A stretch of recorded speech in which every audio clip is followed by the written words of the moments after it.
And thank you so much for joining us exclusively tonight.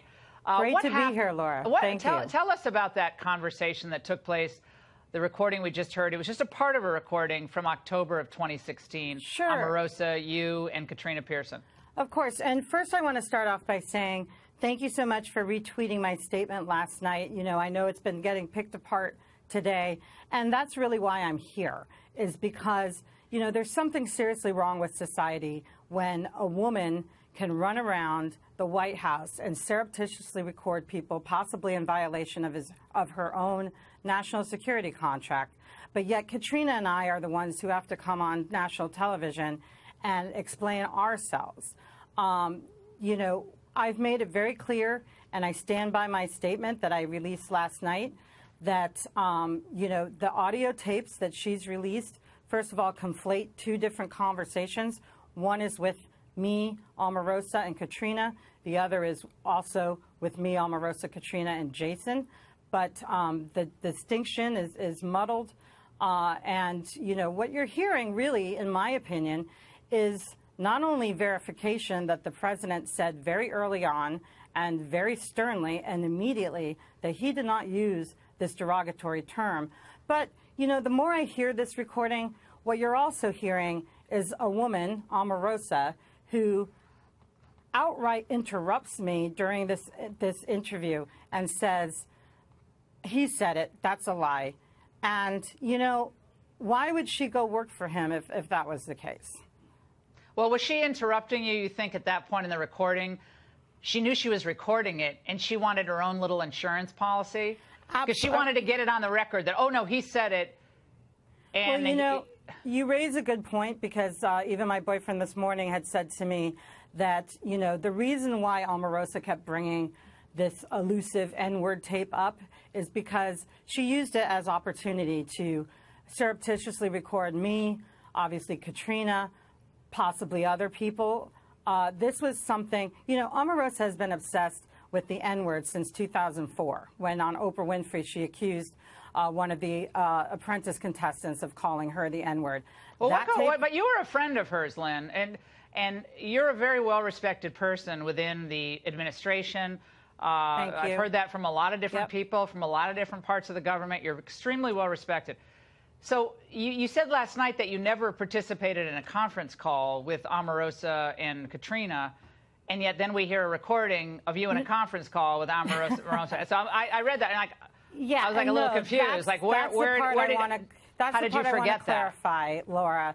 What I said expressly was that we refuted what Omarosa had told Chuck Todd and Savannah Guthrie, which was that we participated in a conference call that confirmed Frank Luntz had heard Donald Trump say the N-word.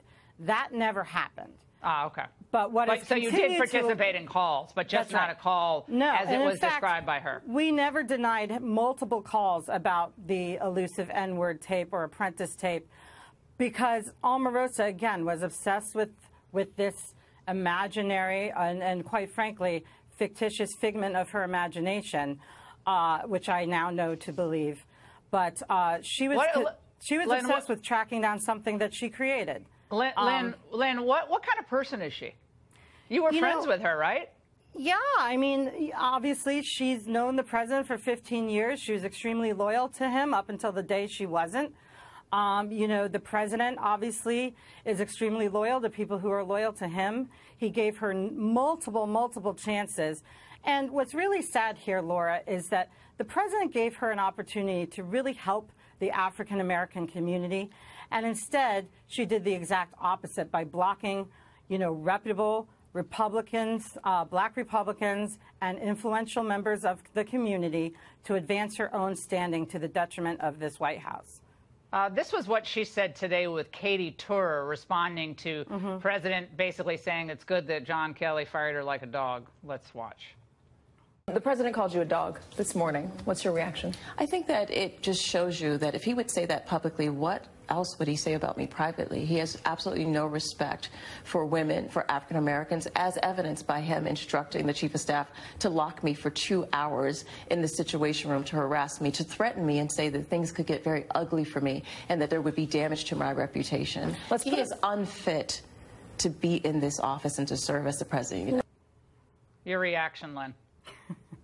Well, you know, as I was saying earlier, the president has called a lot of people dogs. He's called Mark Cuban a dog. He's called Robert Patterson a dog. He's called Bill Maher a dog. He's called Mitt Romney a dog. I mean, to me, that's not something that's either racial or, specific to Omarosa. What he's doing is fighting back against somebody who has wronged him. And he has every right to do that by any means necessary. You know, Omarosa is in what I consider a purgatory.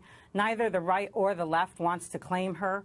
And yeah, the left is taking her now, though, Lynne. Right, the left is glomming onto her now. Well, real quick, do you know why she was fired? Really why she was fired? Well, you know, I'm reading just like everybody else that it has to do with obviously grave violations of...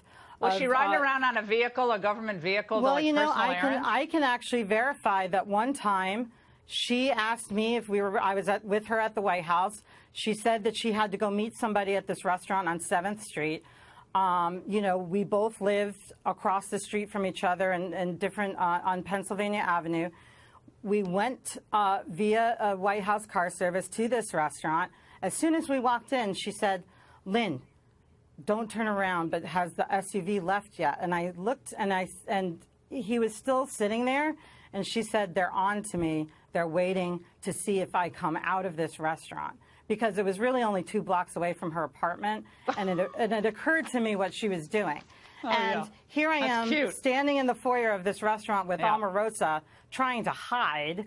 Oh my gosh, you know, Lynne. and I said, and the hostess is looking at us, and I'm mortified because I thought we were actually meeting somebody there. Okay, so, well, so you she know, used government vehicles for personal This was her trips. MO. Yeah. That was Yeah, her well, MO. All right, Lynne, And thank you so much for joining us tonight. I just want to say one last thing, Laura. real quick. The American people are sick of hearing about Omarosa. You said they're sick of hearing about Stormy Daniels, and they're sick of hearing about collusion. It's time we focus on the things that they really need, our jobs, economy, health care, and infrastructure. And that's what my boss is doing. And you wouldn't work for a racist president. Back. Oh, it's good to be here. So Jeff Sessions is a lightning rod in this administration. And it's really interesting because those two were so close. Jeff Sessions took him around Congress and introduced him to very skeptical senators and congressmen and women. And now they couldn't be more opposite. What should he do? I don't think they are actually that opposite. There's the one issue, which I'll get to in a moment, that the president's mad about. Other than that, I think the president backs him on his position on drugs. I think he likes what he's trying to do on criminal justice reform. I think he likes what he's doing on health care, going after the pharmaceutical companies. I actually think that Jeff Sessions is probably doing exactly what President Trump wants on all of those other issues except for one.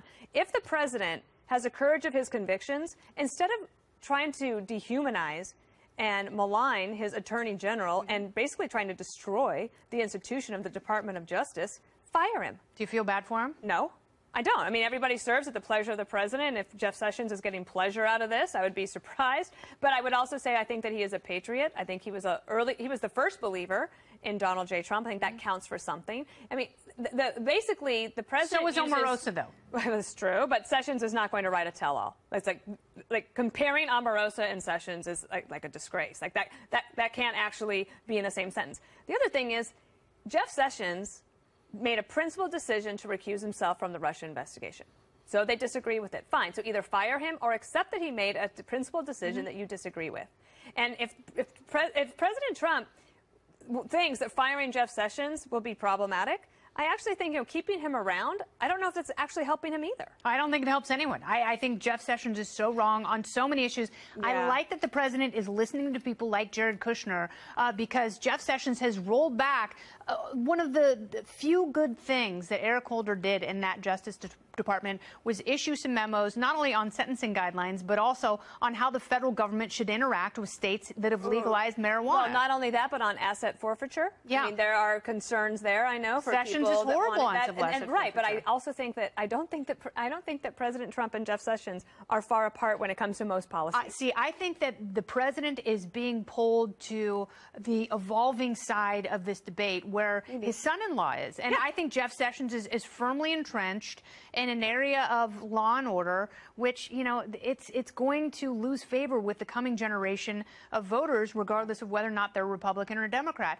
I think that Jeff Sessions made a bad choice in recusing himself and not telling the president. I don't think he should have left Alabama if they wanted to leave the state in two red senators' hands.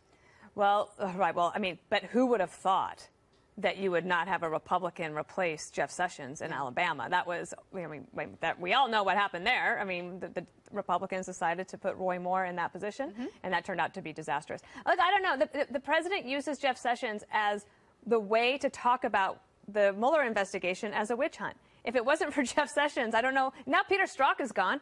I mean, what else are they going to do but just decide basically to go after Mueller, who doesn't ever respond either? No, he doesn't respond. So, you know, we're talking about this a little bit today on The Five. What happens here? What happens not only with Sessions, but with the Mueller probe? And, you know, Sessions, whether he likes it or not, is the gatekeeper to the institution. Well, he is, but he is recused.